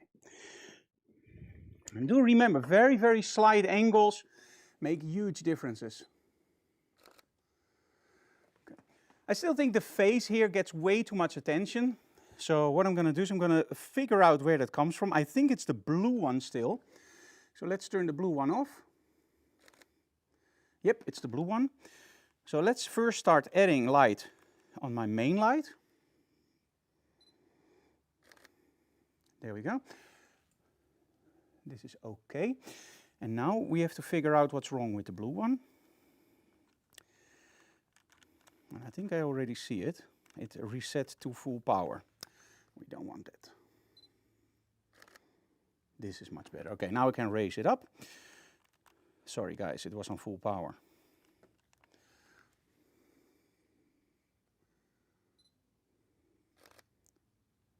Here, now you can see it's getting on the boots. Okay, more, another 2 stops. And just have to make sure that it doesn't hit her face. As you can see here, now it starts to hit her face. So this is when you change your light. And this is tricky. It doesn't work at once, as you can see. This is why you should always set this up without your client present. Or not during a live stream. Thank you, Claudia. I'm sorry. No, don't worry. This is the fun part for people to see. I don't worry. In the end, we will have a great shot. Just takes a little time. Of course. And otherwise, I will take a lousy shot and say, awesome, looks great. And if you say it with enough conviction, your client will believe you. Just watch this. Oh, I love it. You see? Yeah. There we go. Much better. Now we have that nice blue on the bottom, just a little bit on her face. Now let's see if we can get the cockpit in just a little bit from the back. So behind her, I'm not seeing all the lights. So what I'm doing is I'm now going to lower my shutter speed even more. This is going into a very dangerous area. Because I'm now going to go to, let's go for 1/5 of a second. That's really low.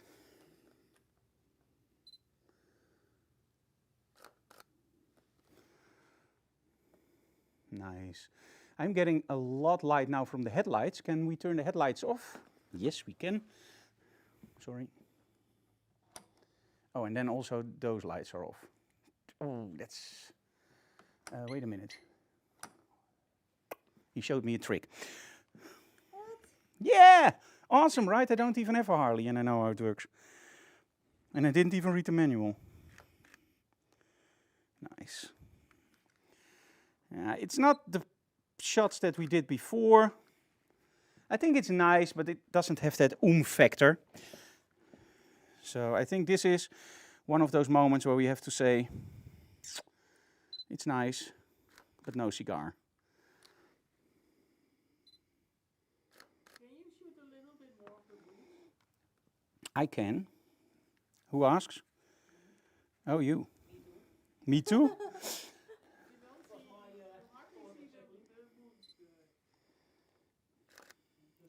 Yeah, but when we show more of the boots, it becomes too cramped. You see what I mean? It doesn't have a flow. And that's because we can do one thing. Can you lower this foot to the floor? That one? Is that possible? Just let it hang. Just let it hang. And yeah, this looks really weird indeed. Wait a minute. Wait a minute. Is this better? Can you put it on the railing? Just careful. Sorry? I will put your... Like this? No, just here. Down, down, down, down. There we go. Just let it hang like that. And then just lean on your, with that shoulder, or sorry, with your elbow on your knee. But keep laying down, it's just fake. Oh. And then put your elbow down. There we go. Now, the problem why this doesn't work is because there's no depth in the shot, Anouk. So, although I'm now creating a nice flowing line, there is no depth. And as soon as I start shooting it from a higher angle, then it will work. Because now you get a nice flow, but the whole bike doesn't make any sense because it's in the middle of a room and there's no backdrop behind it. So the only thing I can do to make this work, and this is why I let her set up like this, and I told you guys many times before, change your angle during the shoot. Because watch what happens when I just change my angle. There we go. See guys, it's not that hard. Just choose your angle. Zoom out a little more. Now you're not going to tell me how I do my job. There we go. If I zoom out, I lose too much of the look. I have to zoom in because it's a very tight lighting setup. But as you can see here, you don't need to change your lighting. Change your position. And there you go. Okay, cool. Thank you so very much. You're done. You're fired. No, I'm just kidding. Okay, so let's talk a little bit about this. Oh, I like it. Yeah, you like it? Yes. Nice. Okay. Oops. There we go. Okay, so as you can see, let me switch over to, let me make this a little bit bigger and this smaller. One moment, guys.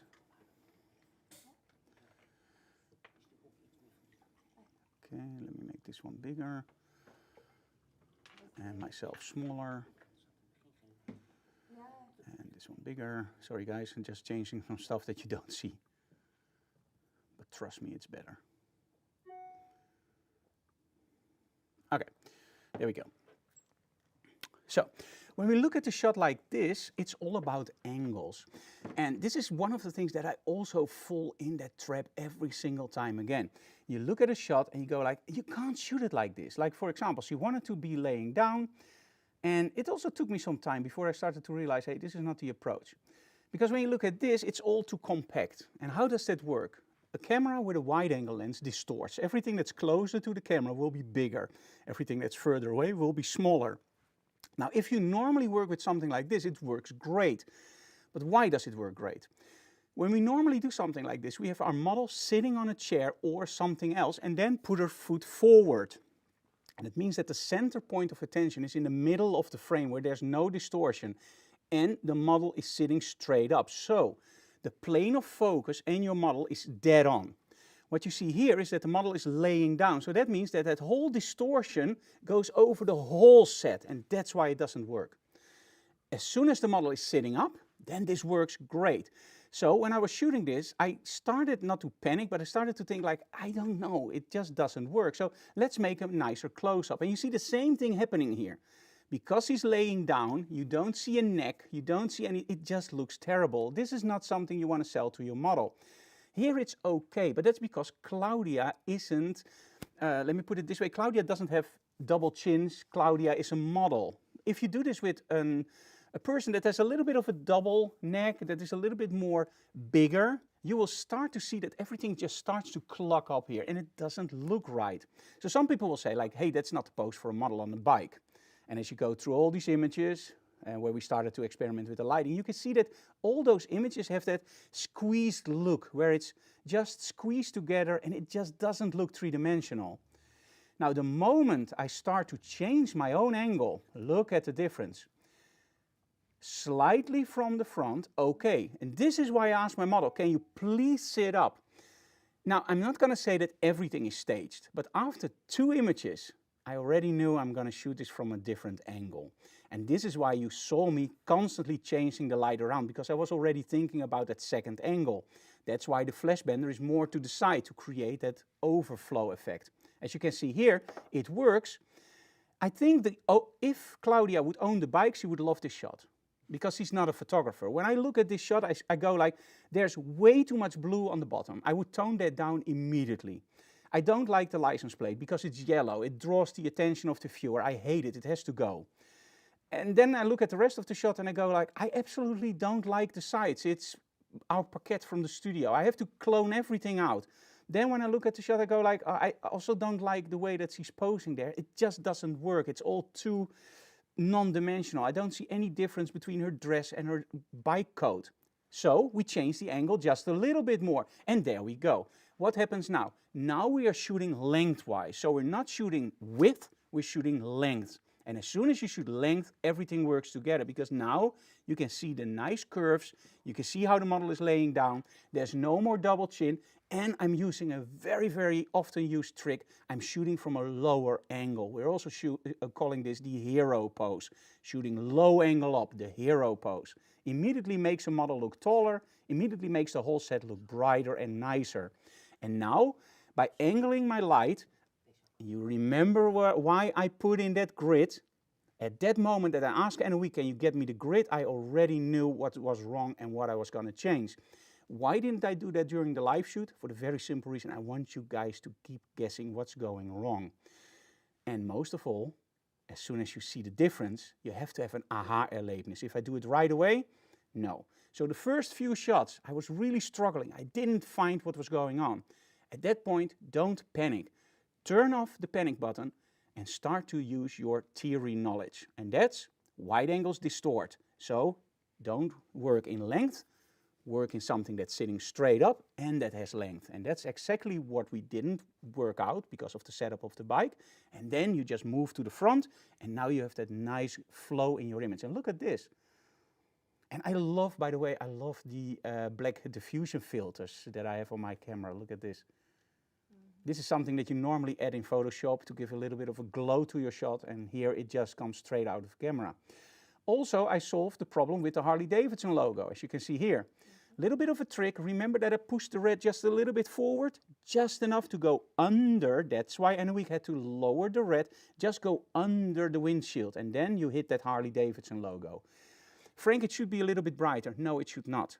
It's about the model. It's not about that logo. But it should be there. You should see it. Don't put a snoot on it and make it jump out. Don't go into Photoshop with your Dutch Endurance tool and bring it out. No, then it takes away your attention of the model. Leave it like that. It's very clear. You can see it's a Harley Davidson. The logo is clear. Don't draw more attention. All the reflections in the front, are those cool or not? Let me put it this way. I like it, but it's something that shouldn't be there. But in this case, I think here it's too much. I think here it's awesome. But here it takes away from my viewpoint. So when I do this, ooh, I really like this.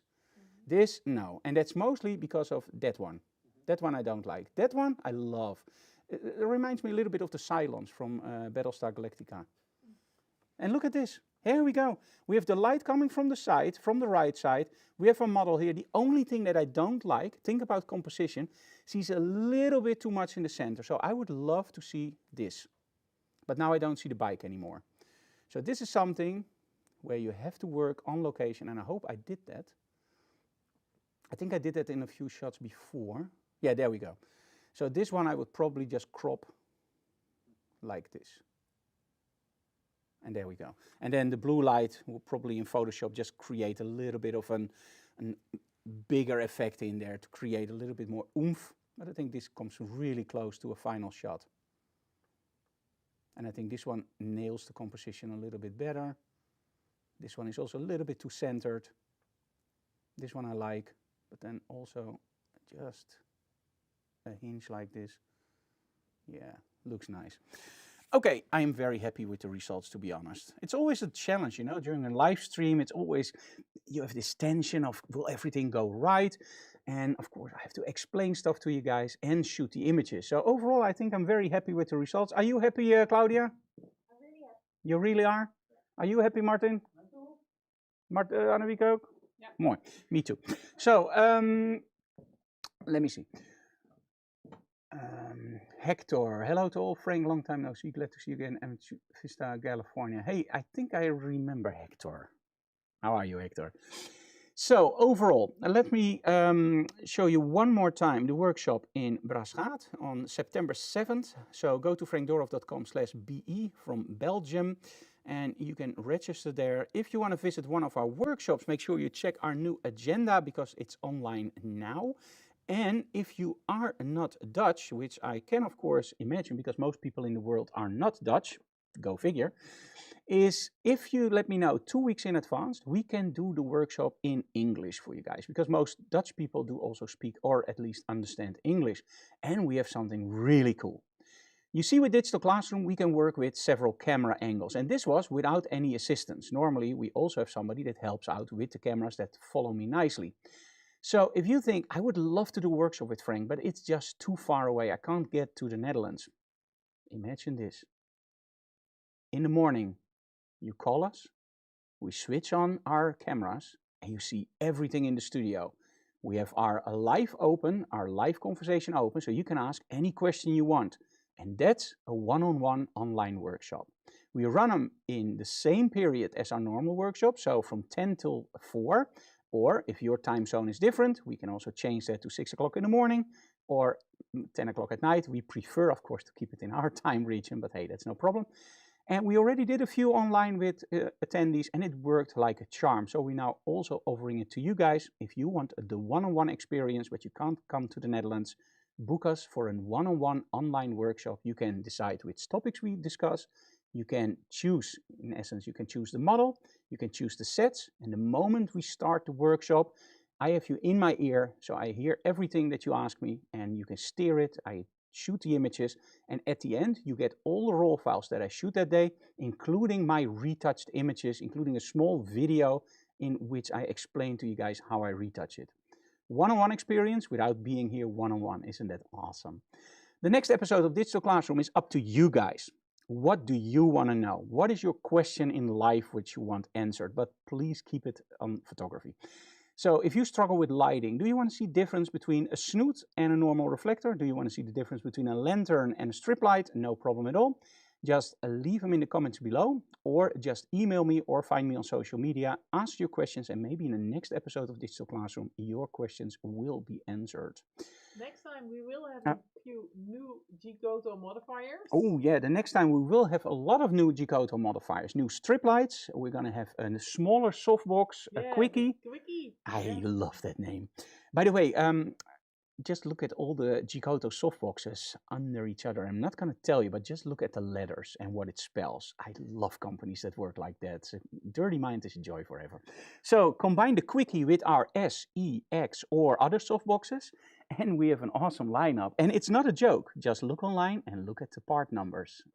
I saw it and I just thought, this is a mistake. And it wasn't. We love having fun with you guys. So, are you ready with all the announcements, The next Annemiek? Digital Classroom will be probably on September 11th. So, okay. So don't fly in. That's not one of my favorite dates, in all honesty. To give you a little bit of inside information, September 11th, my whole life I wished to go to America. It was my long dream.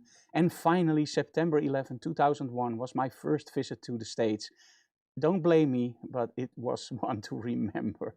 It was terrible. We were literally in the middle of it. We were in Indianapolis, so we were not in one of the areas that was hit. But I can tell you, for our first trip there, and we had no mobile phones at that moment because they didn't work, that was really terrifying. So on September 11th, we will have the next Digital Classroom. And just stay home, don't fly in, stay safe. And of course, stay creative. Anything else you want to mention, Annemiek? Well, thanks to our sponsors. Yeah, thank to our sponsors, of course. And especially a big thank you for BenQ and Rogue, of course, because they have been doing it since the start. And Cascable, without any doubt, already in the second year. Those guys get it. Those guys deliver products designed for photographers, by photographers, and not just for the photography market. If you look at Cascable, only the updates they just recently released, it's a very, very fast solution, and they just keep adding cameras. And you know, the cool thing is, you don't want to shoot wireless. Wireless sounds awesome, but it's just too slow with raw files.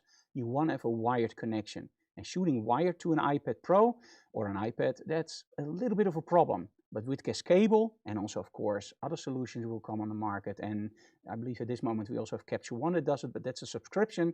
With Cascable, you know that you have a very, very solid connection. And you saw it in our demo today. Those were 60 megapixel raw files straight on the cable, and they are on the screen immediately. So that's enough commercial talk, I think, for Cascable and the rest. Shoot the color checker. Oh, and of course, today we didn't shoot the color checker, but normally make sure that you shoot your color checker. Now, this is the new one. This is the so-called Color Checker Duo. And the nice thing about this one, you have one part for a video, and you have one part for photography. So if you are like me, also do a lot with video, make sure you now get the Color Checker Duo. And finally, a normal white balance patch instead of that white balance where you can do a little bit more green, a little bit more red. I just think you should have your base correct and then do your adjustments in Photoshop and not on the color checker. But hey, that's personal. Yes, Annemiek. Why didn't you shoot it today? Okay, why didn't I shoot it today? Because I forgot. Very simple. And I already have a profile in my camera, in Lightroom with the G-Koto strobes. So in essence, when you shoot the color checker, if it's a commercial job or if it's a job that's important, I always highly, highly advise to shoot the color checker. But shoot the color checker without any other light sources except your main light source. So we were using a lot of strobes today with color.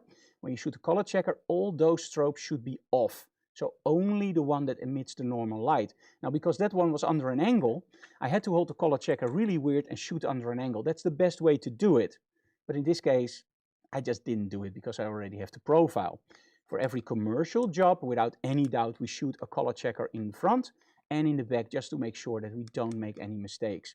But with stuff like this, I'm going to change the colors anyway, and the profile works great. So yeah, you need them, but don't be too strict about it. You don't need it for every single shot.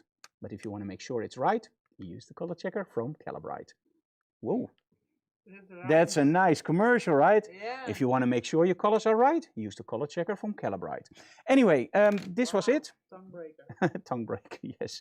Okay, this was it. I hope you enjoyed it. Let me see if there are any more questions today. Of course, it wouldn't be a Frank Doro photo without red and blue. Trevor, you are 100% right. Okay, I want to explain that a little bit more. Ineke, Fred, do you make a video from Cascable to Lightroom importing? Okay, yeah, first that one. From Lightroom, Cascable to Lightroom is super simple. Let me show you very quickly. We don't need to make a video about that. We just do it straight now. So you go here, and what you do on your iPad is you slide up, you take your files folder, and you place it here, and that's tethering. So what I'm doing now is select all and delete. Okay, now there are two options. The first option is you don't even need this. You just go here, you select your first image, select your image, select all, and the only thing you do is you drag it to your tethering folder or to your tethering folder. Let's do it like this. Now this is the dumb way to do it. The smart way to do it is actually create a mirror folder. And you can do that in Cascable by just very simply say other storage tethering on this iPad. And it means that every time that I take a picture, it also stores it in that folder, which I just emptied to show you this solution. So as you can see here, this takes a longer time, right? Because we also have some images in there still from the previous shot. That wasn't smart. So anyway, now it's in the tethering folder, and now the only thing you have to do is open up Lightroom and just import everything from the tethering folder. And you are in Lightroom Mobile, and as soon as you're at home, you just sync that with your Lightroom Classic, and you have all your images in Lightroom Classic. So I'm not going to show you that now. Then I should have taken a little bit less images to copy. Okay, so the other question was, of course it wouldn't be a Frank Doro photo without red and blue. Yes, and let me explain. We have different kinds of colors. We have red, green, and blue. Those are primary colors, and we have cyan, magenta, and yellow. Those are our secondary colors. When we look at the color triangle and we look at our black body curve, when you draw a line through our black body curve from our primary color, you end up at your secondary color. So that means that red is connected to, yes, you got it right, yellow. Blue is connected to, well, isn't red connected to cyan? Yes, take attention, right? So blue is connected to yellow, correct, because it's between green and red. And of course, green is connected to magenta, because it's between red and blue. Now, there are certain colors that evoke emotion, and there are certain colors that are learned emotions. Like, for example, green for me is a learned emotion. It's relaxed. And why is it relaxed? Because I have to make too much connections. It's nature, and nature normally relaxes me. So green, relax, but that's not really a direct emotion. When I look at red, it's hate, love, warmth, coziness. Those are direct connections, first line connections, and those are embedded in our DNA. Red, fire, danger, it's from when we still lived in caves. Warm and cozy, it's when we invented fire, right? Warm, cozy, powerful, we have fire, we will kill you. So in other words, power, red, empowers. When we look at blue, blue is cold, distance. It's a little bit more scary, maybe the future, but that's also an embedded emotion. Think about Hollywood. Think about The Abyss from James Cameron. Why, in heaven's name, is there a concrete bunker on the bottom of the ocean, and when you turn on the lights, everything is blue? That doesn't make any sense at all. Because if you turn on the light in a concrete bunker, the light should be just the light quality that you have on top of the water. There should be no difference. But imagine this. If the whole abyss was filmed with normal colors, would it be interesting? Would you get that nice cold feeling that you're underwater? No, of course not. When you walk past the graveyard at night, do you see smoke? And do you see the moon emitting blue light? The next question is, do you hear violins? If you do, run, because they're probably filming the new zombie movie. No, of course not. When you walk outside with your dog, the light is yellow, because the street lanterns are yellow. In fact, the moon actually reflects back the sunlight, which is yellow. So it doesn't make any sense at all to create a blue atmosphere at night. But now try to watch a movie with a normal yellow quality of light at night. You go like, oh, that's fake. Get it? Color evokes emotion. And that's why I love to use in my works the strongest emotional colors, red and blue. And the cool thing about red and blue is they're on the same axis. So when you look at the color triangle, green is on the top, you have your black body curve, and you have red and you have blue. And red and blue are just under the bottom of that grayscale. So those are the deeper color and the saturated colors, and they evoke emotion. So that's why we use them. I hope that explains it enough. Okay, I think that is it. Thank you so very much for watching, guys. See you again next time. But most of all, well, subscribe to our channel and let other people know about our channel so we can grow. Thank you very much. Oh, and by the way, we also now have donations open on our YouTube channel. So if you think, man, I really love that Frank gives us so much stuff for free, go to our YouTube channel, subscribe to our YouTube channel. You can now subscribe to our channel, or just use the sponsor button where you can donate €1, €2, or maybe